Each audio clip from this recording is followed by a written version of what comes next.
You're listening to the Heart and Hustle podcast. We are your hosts, Abbie McLeod and Lindsay Roman. Thank you for tuning into another episode. We are so stoked that you're here. And today, it's a non-skip episode. I don't care who you are, but especially if you're a mom or a wannabe mom, you are not allowed to skip this episode. Absolutely mandatory. It is mandatory. You have to glue it to your earbuds and listen. Yeah, that didn't make any sense, but you get it.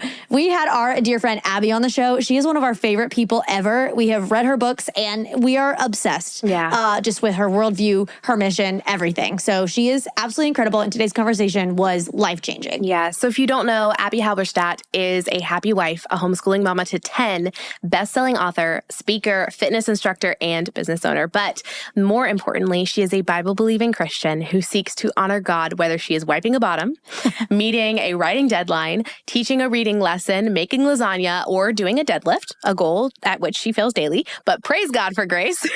She loves to encourage women, especially mothers, that they can dig deep in God's strength to meet the everyday challenges of a life lived with intention, because hard is not the same thing as bad. She, her husband, Sean, and their children live in the piney woods of East Texas. And let me tell you, this woman brings it today. Oh my gosh. You are about to get convicted as heck, but in the best way possible. It will be very encouraging and very uplifting, but girlfriend does not come to play. We just kind of basically covered the topic of motherhood, obviously, but specifically the culture of motherhood, especially in our online world that kind of loves to camaraderie. Is that a word? No, but go roll with it. Loves to have camaraderie and community over commiserating the fact that motherhood is hard, right? Which we all can agree that motherhood is hard. But I think a more eloquent way to say this is mommy wine culture. Where you put motherhood down, you complain about it, and you make fun of your children. That is prevalent a lot in our society, and especially online. And Abbie is here to set the record straight and really come at it from a very biblical, holy, sanctified worldview, and just convict us on how beautiful motherhood is. And yes, it's hard. Yes, it will change your life, but there is just goodness, and it allows us to be closer to Jesus when we allow it to change us. And I could just go on forever, but I will just stop because she has such goodness to share on today's episode. Yes. So do not skip this one if you have any desire to learn, to grow, to improve, to get a separate viewpoint maybe. If you don't necessarily know that you agree with this conversation, just stay tuned, tune in, and listen as Abbie shares her truth in such a powerful way.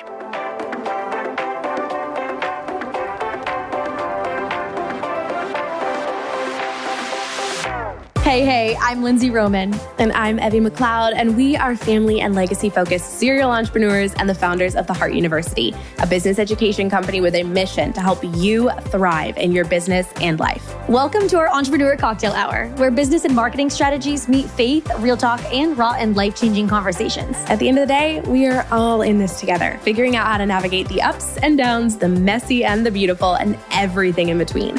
This is a community where you can come as you are, get inspired, and walk away equipped to build a legacy-filled life. You're listening to the Heart and Hustle podcast.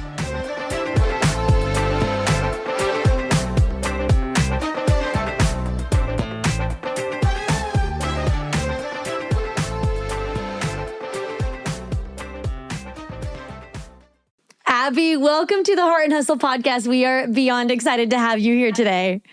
Thanks for having me. Oh man, we're stoked. We both adore you, your messaging, your social, your books, all the things.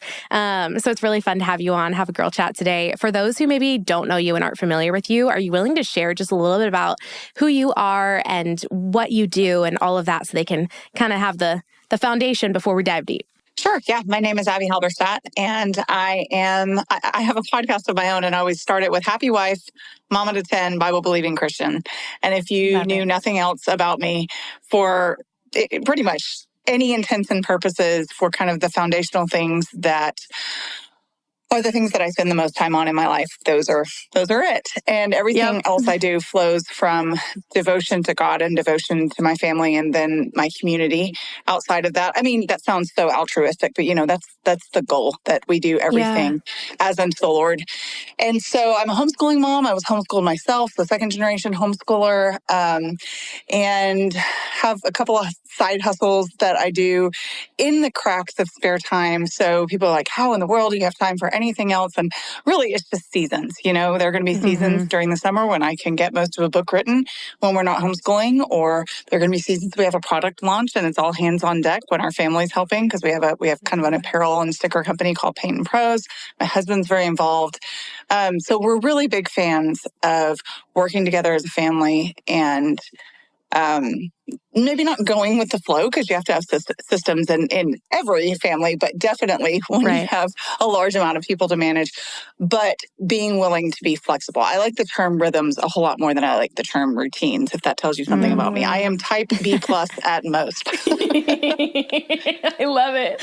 That's amazing. Oh, okay. I think, did you say this off air or on air? Probably off air. We have both read your book, M is for Mama, and we are excited to read your new one. But the conversation around M is for Mama, and I'm sure even, what is your second book called? Hard is not the same thing as bad. Yeah.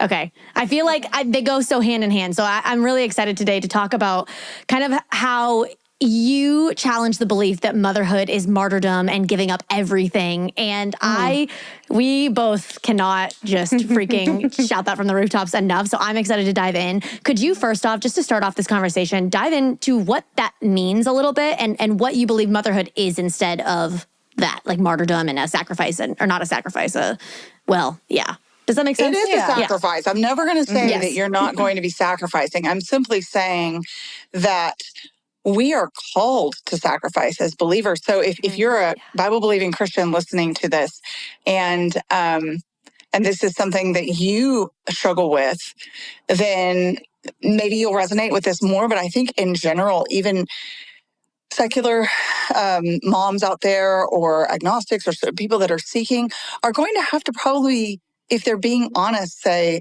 that there will be sacrifices regardless of the path that we find ourselves on. There is going to be some give and take. There's going to be hardship. And if everything is paved and smooth before us, it's very likely that we're not going to learn much from it, that we're not going to grow, that we're not going to mature. So when I see the narrative that motherhood is something that is stifling us, that it is stymieing our growth, I think that's actually an outright lie. That is the opposite of what is true. Motherhood, often, for those who are willing to have eyes to see the opportunities, is an avenue for more creativity, for being more flexible, for learning how to cope with a variety of situations that you don't have to when you don't have little humans that are relying on you. Yes, it limits your time. Yes, it forces you to be more creative and more resourceful, but I don't think that's a bad thing.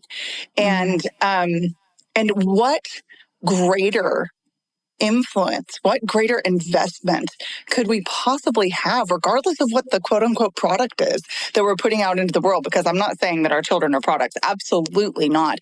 But what greater investment could we make than in eternal souls?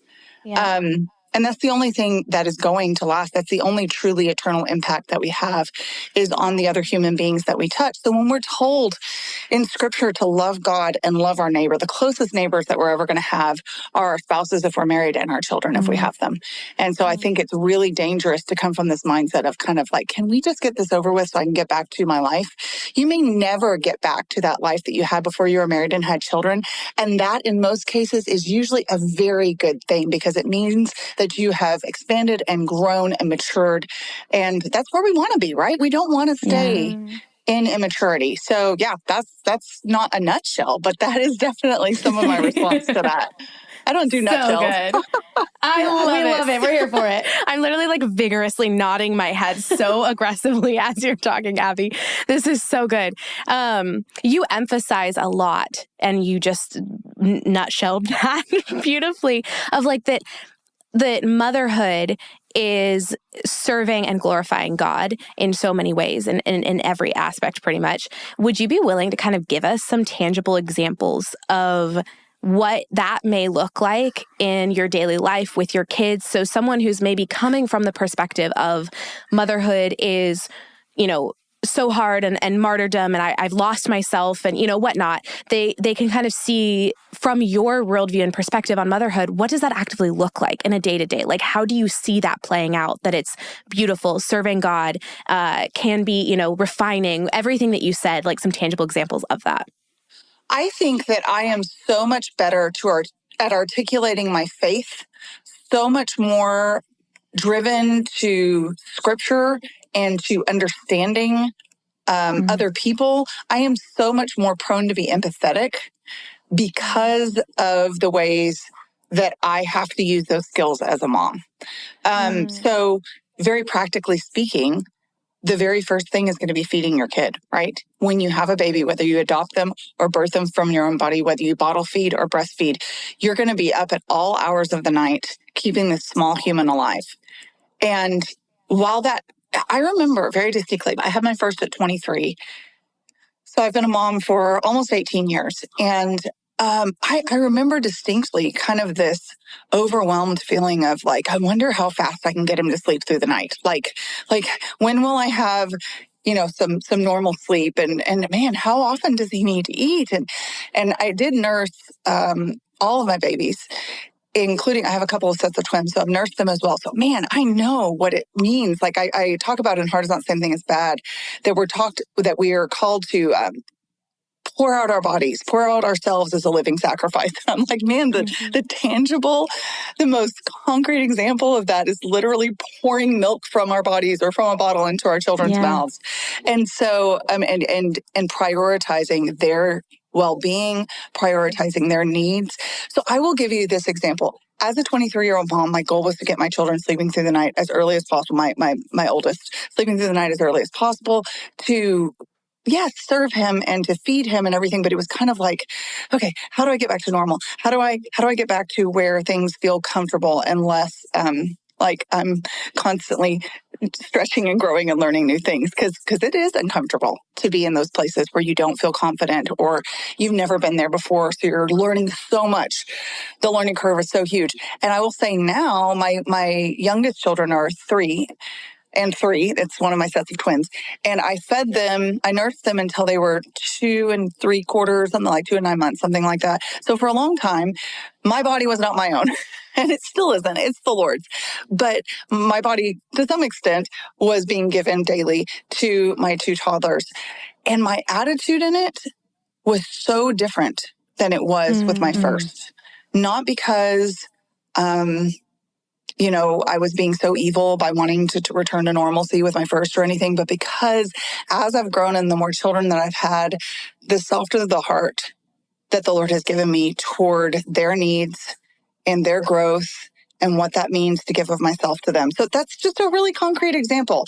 Throughout the day, we homeschool. So it's going to look like, I think Sally Clarkson calls it being patient with my face, like plastering that patient expression on your face while your 5-year-old, desperately works so hard to sound out a 3-letter word, and you're just like, please spit it out, But it's such an opportunity to practice self-control, to practice kindness. I mean, the fruit of the Spirit, love, joy, peace, patience, kindness, goodness, faithfulness, gentleness, self-control are pretty much all going to be there while you're dealing with the everyday mundane realities of keeping children alive, educating them, making them feel seen and loved. And then this is maybe less tangible, but I could give you some tangible examples. But I think that one thing I love about motherhood is it teaches me to study my children's hearts. It teaches me to learn their personalities. It teaches me to notice when they are struggling, even if it's really subtle. So one of my children walked through today and just kind of had a downcast expression.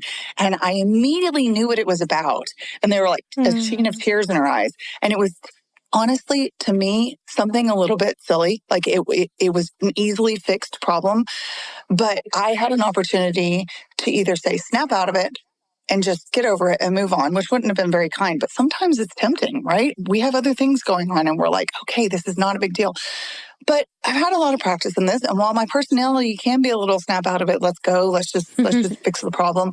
I was able to say, hey, I understand why you're frustrated, but we've got an easy solution to this. And I'm going to help you and I'm going to come alongside you. And we do that every day with our kids, right? That's just part of our jobs. I love that so much of this is focusing on mindset. And it's if you are a believer, like it's growing you closer to God. Like that's what motherhood does. It sanctifies us and it forces us, honestly, to be more like Christ, but especially if we choose to view it that way, it really then does grow us. What would you say, though, to, I feel like maybe some Christians say this, but especially the secular culture, whenever, I think it's more of like the mommy wine culture of when people commiserate and complain about motherhood for the purpose of camaraderie and like not making feeling, you feel not alone. Yeah, to not feel alone, which has, an okay purpose behind it, but it comes out I think it's well-intentioned by a lot of people. But it comes out as negative. And then when you present this other side of really viewing it as a joy, I think the world would call it like toxic positivity of like, oh, you're just being, like good for, like, you're not addressing, I guess, the hard parts of it. What would you say to kind of like that worldview or that point of just like, oh, but we want to commiserate together. That's probably not how they would say it. We want to it's important to make women not feel alone. Encourage each other, to be a village, to support each other, to validate. Right. And I've actually addressed this. So I have a book called Hard is Not the Same Thing as Bad. And I absolutely talk about the hard parts in there in great depth. Yeah. And I address exactly what you're talking about. And I had a mom tell me one time that by, quote, silencing women who struggle, I was perpetuating a culture of toxic positivity that, and she went so far as to say, ended in like motherhood suicide rates going up. It was really a dramatic comment. But the problem is we've got to be honest about our terms to, as you say, reframe your mindset and say, not, this isn't hard, which is a lie. Motherhood is often hard, and you will never hear me say that it isn't. But we've got to reframe that and say, not, oh, everything's great. It's all glowy and fuzzy. The Hallmark pictures are totally accurate. My kids are never dirty. They always obey, like they sleep through the night just on, a drop of a hat. No, those things can all not be true. And yet motherhood can still be a good thing, and it can still be something that we find joy in. And so when we're able to both acknowledge the hard but not wallow in it, to say to each other, man, I have been there, but let's not stay there. Onward and upward. How could we practically do that? How can I pray for you? Can I bring you a meal? There is so much more hope in can we swap babysitting? Can I bring you a meal? Can I pray for you? Let's meet at the park than there is. And I know this really stinks. Like it really stinks. Drink more wine and complain more. So because one produces growth and the other keeps us stuck. And I think if we're honest, what we truly want is to be seen and then to be encouraged. Because just seeing it doesn't change anything. Yeah. That's so good. What would you say in that conversation of, what a lot of culture can perpetuate around motherhood, which is, it's so hard, you're not alone, it's so hard, you're not alone, it's so hard, which, like you're saying, is kind of the acknowledgement side without the encouragement. What would you say in that is one of the biggest lies that you see society believing about motherhood? And how would you address it or share encouragement around that? Well, and I do want to speak to that in this podcast, but I know we have limited time. So I will say kind of a shorter version, but I address this in the very last chapter of Hard is Not the Same Thing as Bad in depth, because some of the biggest voices in motherhood that are getting the most clout and the most followers and the most yes queens and all of these responses that because they do make people feel seen, and they say that things like, this is a no shame zone and this is a guilt-free, you're free to tell us anything you want. You can say, you can scream about your kids, you can curse about your kids here, like no one's going to judge you. I would say that the problem there is that we're ignoring and lying by omission about the fact that negativity and true toxicity, forget toxic positivity, but true negative toxicity is addictive. And it is pervasive in our culture, and it ruins our health and it steals our mental peace. And so this idea that you can despise motherhood but still love your kids is really, really scary to me. This idea that you can have no love for the position that the Lord has placed you in, or the position in which you find yourself, if you don't believe that God has put you there, but that you're just there, that you can just have absolute disgust for that position and hate everything about it, but not have that spill over into your kids, not have this be something that you're returning to constantly, that you need another hit of validation, that your rage needs to be justified again. And I talk really openly and plainly in Image for Mama, my first book, about my struggle with postpartum rage after my 8th kid. It was just kind of this bizarre experience of like, why am I angry all the time? Well, probably my hormones, probably my lack of sleep, probably the amount of stuff on my plate, and cortisol dysregulation and dopamine dysregulation. And you could have given it all of these scientific terms. And at the base root of it, I knew that my reactions and my choices were still sinful and that I was still responsible for them. And that's going to really send some moms through the roof, because they're going to say, you don't understand my situation. You haven't been in my lived experience. How dare you say that something that I am doing is wrong, rather than simply a result of my environment or my circumstances or my kids bullying me. I hear that a lot. So maybe that's a bunch of lies wrapped up in one, but I think we need to be honest about the effect that our negativity and our focus on the hard things without actually looking for a way to address them is affecting us personally. It just selfishly, like, I don't want to drown as a mother. I want to thrive as a mother. And so even if all I'm concerned about, and it's not, I am called to be concerned about others, God first and then others second.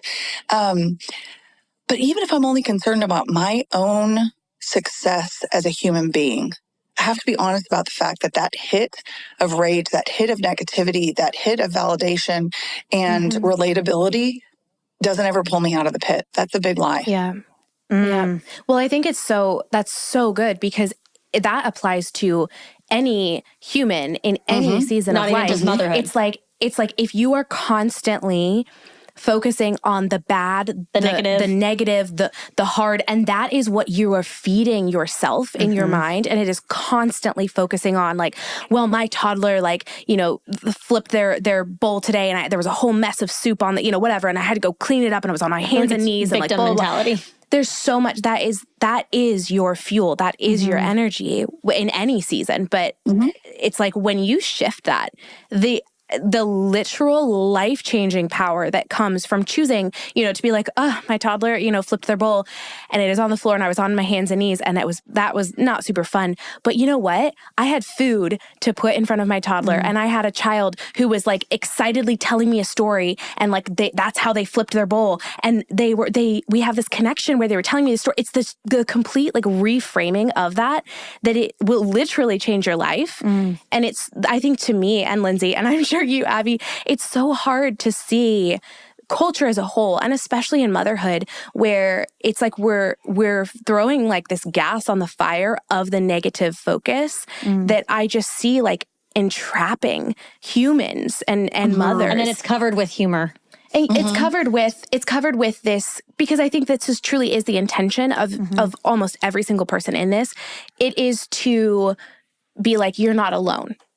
I don't think most people are being like, oh yeah, I want these moms to be stuck in this pit. Like, it's not the intention. Right. That's the devil's intention in my mind. But the mom's intentions are to be like, I want you to feel less alone. I want you to feel seen.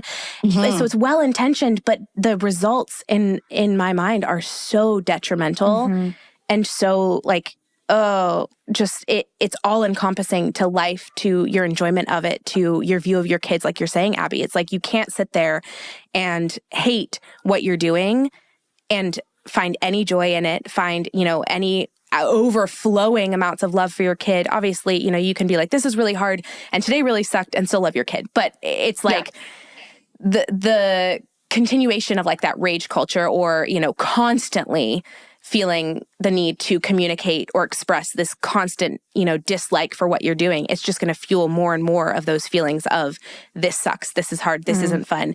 So that mindset shift. Abbie, I have a bit of a spicy tea filled question that is not anywhere on our list. And you do not have to answer this if you don't want to, but I have seen on social media lately in the last couple of months, I don't know what it is, I have seen multiple reels or posts from moms or families or even kids of large families, anywhere from 5 and upward kids. And the comment sections have left me in tears over so many people being either I was from a large family or just an opinion without coming from a large family of them being there is no way that you can adequately love each of those children. You need to regulate your family to, 3 and under, 4 and under, or 2 and under, because you will damage your children by having more because you can't possibly love them and give more of them. And this is not necessarily in our topic, but I just felt multiple times as we've been talking that you might have something to share with that, and that might be something powerful for you to answer to if you have a desire to. Speaking to that mindset that more kids equals less love, less attention, and therefore damaged humans. Yeah. One thing I find interesting is the inconsistency in the rhetoric of people who are saying that you really can't speak into other people's lived experience. Unless it comes to certain topics, you can, you're not supposed to have an opinion about my lifestyle. You're not supposed to judge me. You're not, it's tolerance and acceptance and inclusivity until it's not. And I would say that large family dynamics definitely fall into the not accepted and not included category for a pretty decent portion of society.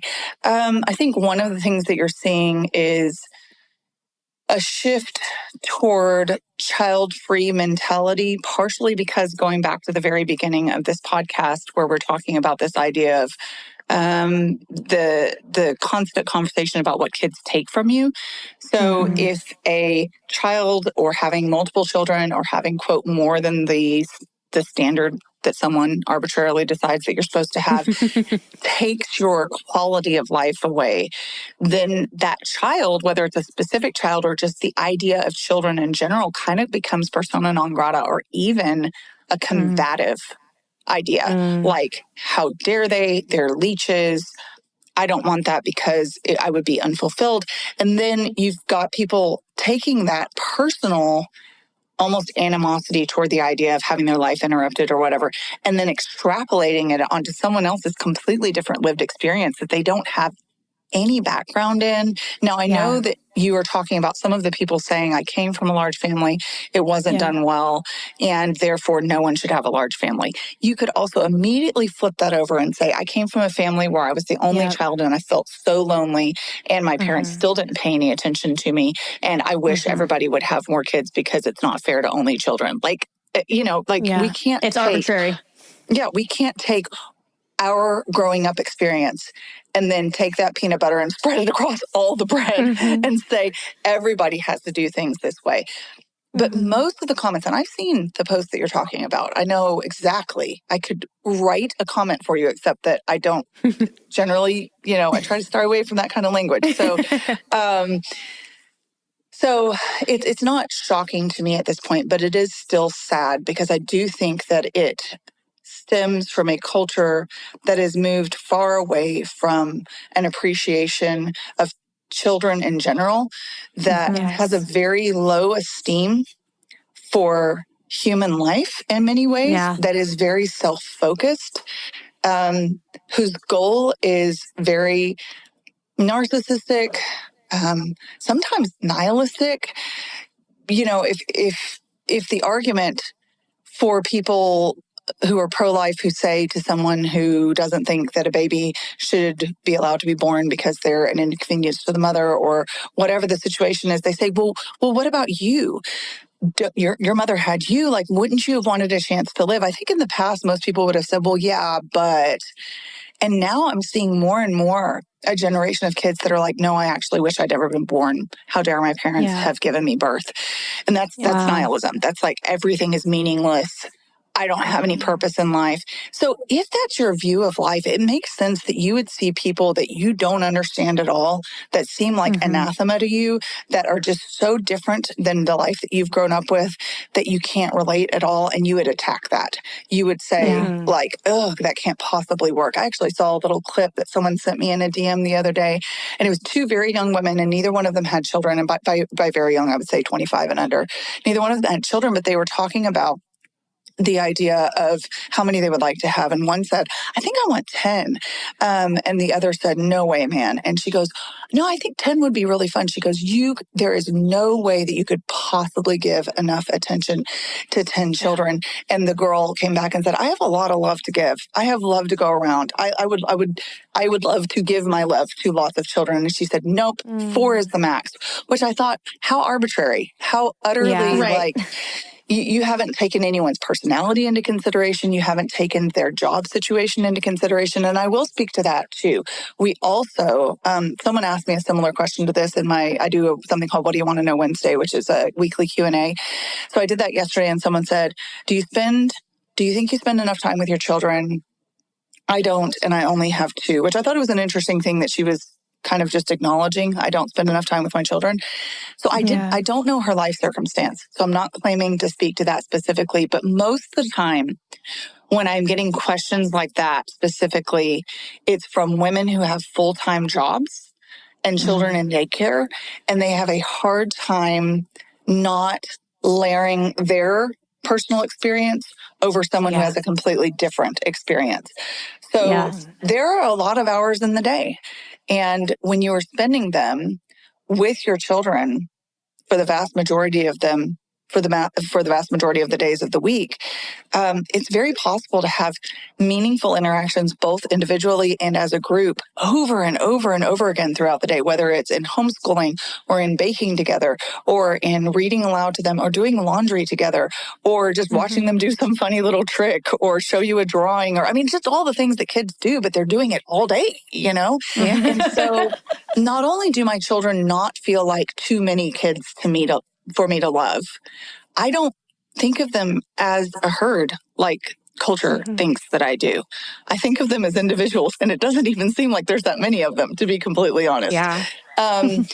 Because I think when you are in it and you're devoted to it, and this is your actual life, while you can relate to the fact that somebody else doesn't get it and they may make the poor choice of being really rude about it, it's not going to have a material effect on your life. You're just going to go on living and loving your kids. You know, I mean, that's what you got to do. So good. I love that. I want to ask for anybody that's listening to this and they're like, Abbie, I hear you.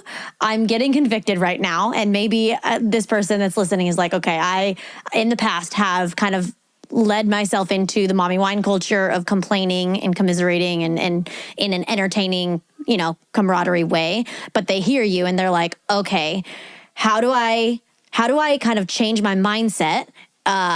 In how, like, if it, like, maybe they're saying I love my kids, but I also can register the fact of I genuinely am tired. Yeah. I'm in a season where it's a lot. Right. But my question is, what would you say to that person, whether it's mental advice or mindset advice or practical advice of how to actively either change their mindset or maybe change what they're doing? I don't know. Do you have any thoughts on what you would say to that person? So my first suggestion would be to limit your exposure to the people who are encouraging you to stay stuck in the whirlpool of negativity in motherhood. You're going to have to take proactive steps. So I'll give you an example that has nothing to do with motherhood. There's someone that I was having contact with that was a source of stress in my life. And that's okay. We have stressful people in our lives. We don't just block them out necessarily. But I needed to take a break from communication with this person for a while. And so I did. And then I found myself asking my husband, what did this person say? And then I was like, wait, I I'm taking a prayerful break so that I can realign my mind about this person, to have a better attitude, to pray for them, to not feel outraged by them, right? So why am I taking the break and then going back and being like, so what did they say? Because it's that idea of being addicted to outrage, that idea of being addicted to feeling justified in our disdain for something.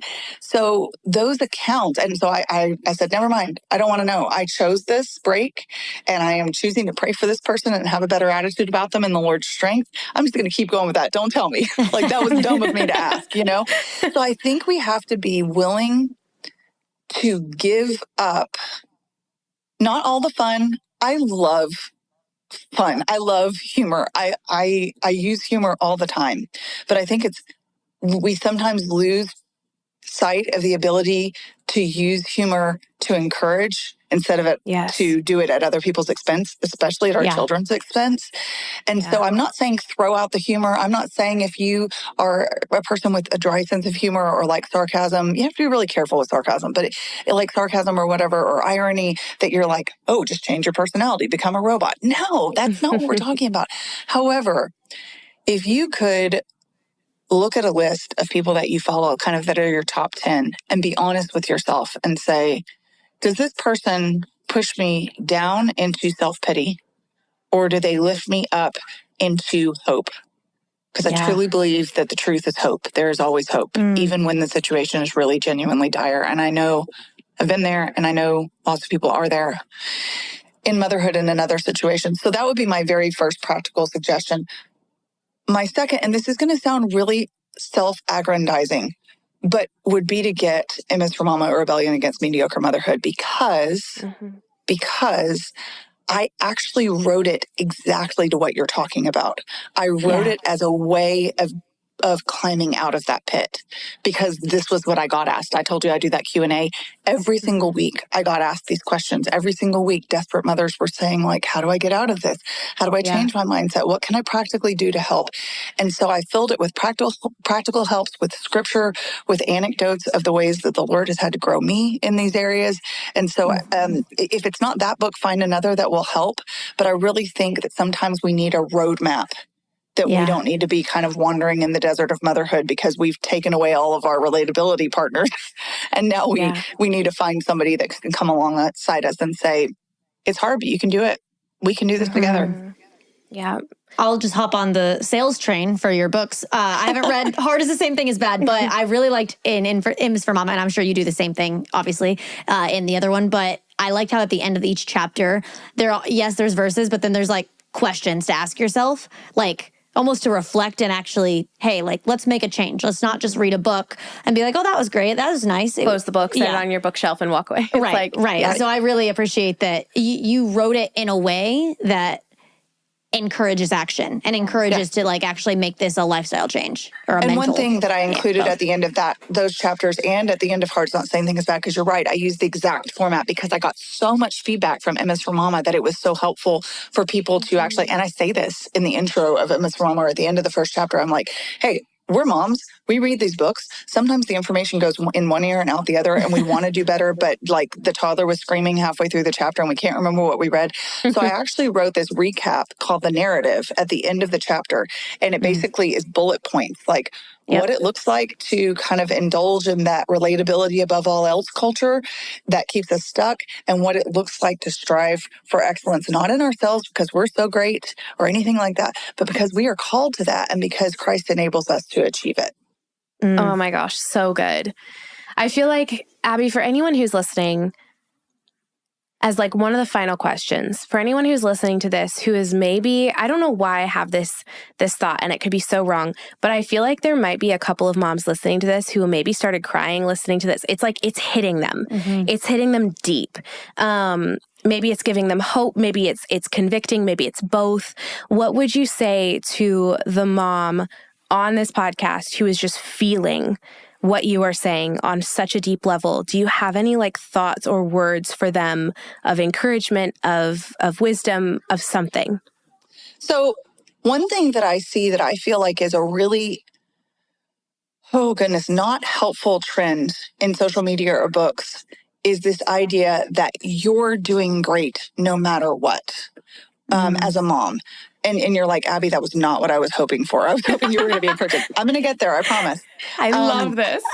So I really don't think we are served by this idea of being like, you exist as a mother and therefore you are a superstar. I don't think we do this in many other scenarios. We don't say to the owner of a restaurant, your restaurant is open today.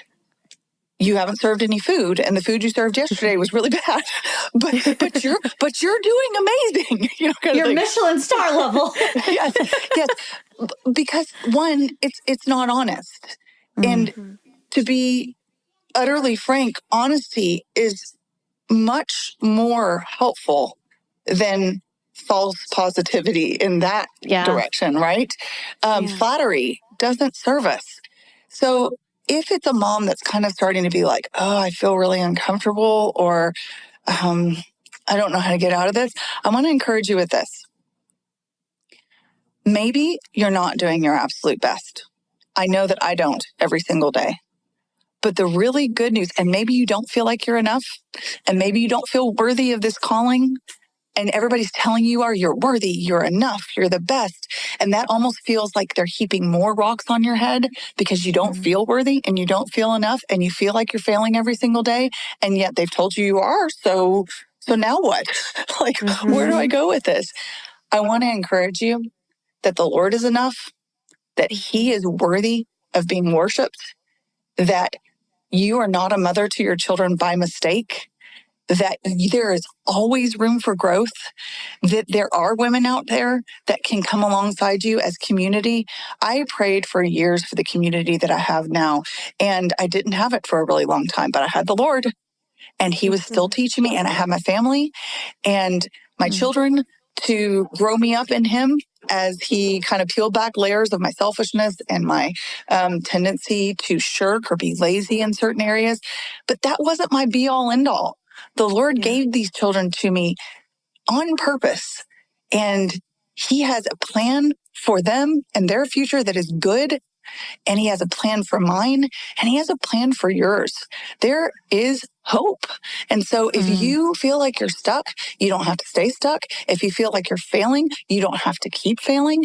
If you feel like you don't have community, there are like-minded women out there who want to serve their families well and love the Lord and be excellent mothers, not in the sense of everybody wears shiny hair and perfect clothes and looks pretty, but in the sense that the genuine goal is loving their children and loving the Lord well, loving their children and sending out humans into the world who are kind and work hard and are respectful, And so I don't think that this is a message of being lost. I think you can be found. And there are resources out there, and I think we're giving them some of them now, and it sounds like you guys are doing a great job of reaching your readers with very practical resources that they need. But hang in there, because baby steps eventually produce miles and miles of growth. So good. So good. Well, this is a perfect segue. Speaking of resources, I know obviously you're an author, which probably means you're a reader. We love reading, so we selfishly, on every single podcast, love to ask our guests, what is the most favorite book that you've read recently? So do you have any? It can on be any topic? I was going to say, it can be on this topic. It can be on a totally different topic. Let's see. What's one that I would I'm like, oh no, it has to be universal. It has to be. I'm in the middle of reading Becoming Elizabeth, and I really like it. That has nothing to do with anything except for that she is such an interesting person, an inspirational person. So I recommend we will that. take it. Yeah. Mama Bear Apologetics is always one that I think is a great resource for moms who are looking to engage the culture and say, like, how do I teach my children a biblical hermeneutic, but also teach them how to think critically and how to compare everything with a linear way of thinking rather than an emotional way of thinking. So that's another really good one. I love it. I feel like Mama Bear Apologetics and your books are like bread and butter. They're just go together perfectly. They do have some similarities.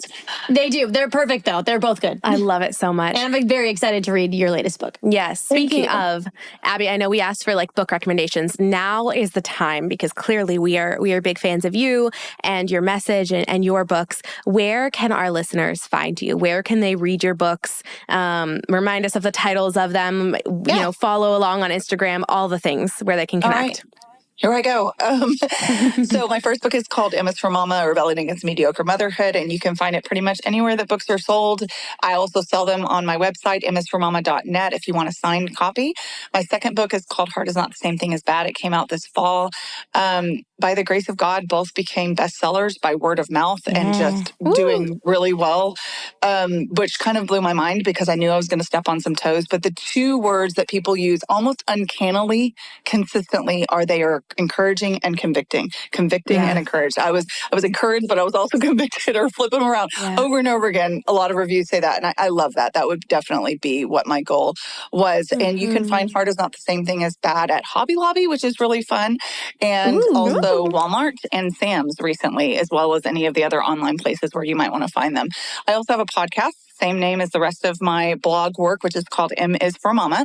And I started about a year ago. It'll be in January, and have do a podcast every single week. I don't think I missed a single week, and it's growing and reaching lots of people, but it's just very practical. It's because I get access to all of these questions from moms, I'm able to say, oh, this is the heartbeat of moms, and I will speak directly to that. So it's the kind of thing where I don't drink coffee personally, but it's like sitting down for a hot drink with a friend who maybe is 5 or 10 years ahead of you and has gotten a chance to practice some of these things and say, here's what works, here's what totally failed. Here's what works for me, but here's the principle that we're applying, because you're not supposed to live your life like me or anybody else. You're supposed to live your life as unto the Lord. So podcast, it's probably my favorite way of communicating. And I'm also microblogging on social media, primarily on Instagram at m.is.for.mama. There's a lot of dots in there because people got confused by Well, you're consistent with the M is for Mama. Everywhere. Yeah, pretty much. To find. Yep. Awesome. Abbie, thank you so much for being here, for introducing yourself to our audience. I know that they're going to love this episode as much as we did. And you just spewed so much truth and wisdom that people need to hear. So thank you. You're so welcome. Thank you for having me. Absolutely.